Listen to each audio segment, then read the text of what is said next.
Kata Nabi SAW, ikat dia di tiang masjid.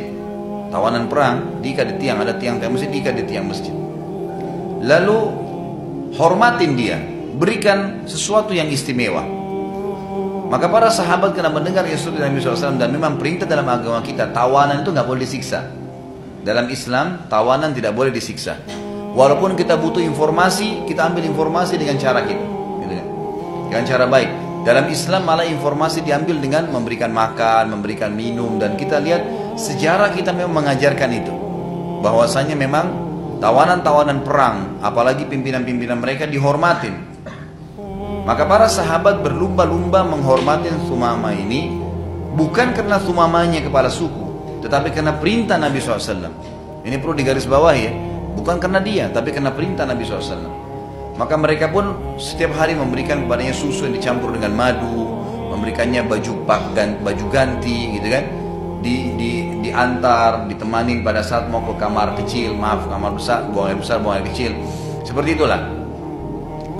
Maka hari pertama, selama 3 hari dilakukan itu, hari pertama Nabi SAW lewat kepada Sumama, lalu berkata, wahai Sumama, bagaimana pendapatmu? Artinya sekarang kau jadi tawananku nih. Sumama bilang, kepala suku. Dia bilang, wahai Muhammad, kalau kau membunuhku, maka kau membunuh orang yang akan menyusahkanmu sama kaummu. Di belakang saya ada 100.000 orang, bisa nyerang Madinah, dan mereka siap mati. Kalau kau memaafkanku, melepaskan aku dari tawanan ini, maka kau melepaskan orang yang tahu berterima kasih.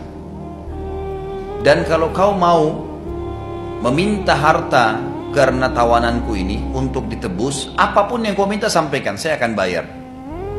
Nabi SAW tidak pedulikan perkataannya, meninggalkan saja. Lalu Nabi SAW sengaja biarkan dia di masjid. Dia lihat orang sholat, umat Islam ngobrol-ngobrol, gitu kan. Ada tawanan yang lain juga dihormatin, gitu kan. Kemudian mendengarkan ayat-ayat Al-Quran, melihat keterampilan para sahabat berlatih gulat, memanah di depan masjid, gitu kan. Jadi Sumama ini melihat itu semua.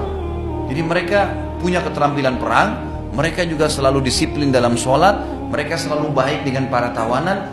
Selama 3 hari begitu, dan Sumama akhirnya masuk dalam hatinya keislaman, tapi belum Islam gitu. Hari kedua Nabi SAW tanya lagi, wahai Sumama, bagaimana pendapatmu? Artinya ada sesuatu yang kau mau ucapkan?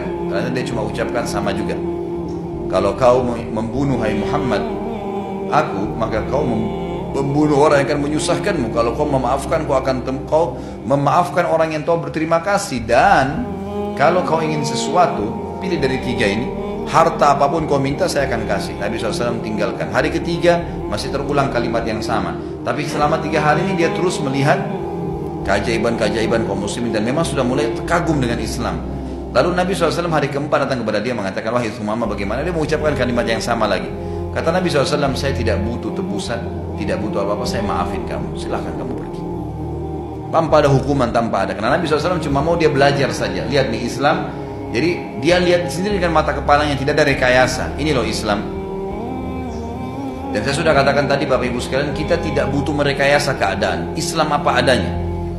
Udah nggak perlu apa-apa, sudah ini agamanya Allah, gitu kan.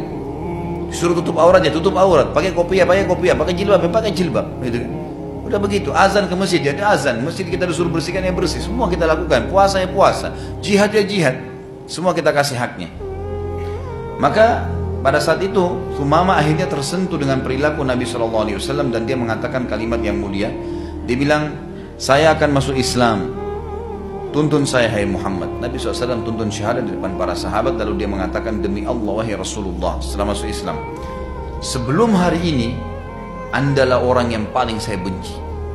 Gak ada orang yang lebih saya benci. Ini kepala suku Hanifah, dan Nabi baru tahu kalau dia benci sama Nabi, gitu kan. Ini orang punya 100.000 pasukan, artinya bisa digerakkan juga untuk nyerang Madinah nih.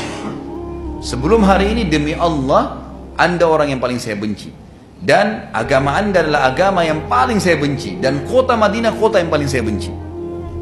Memang itu target utama saya sebenarnya, bahasanya gitu.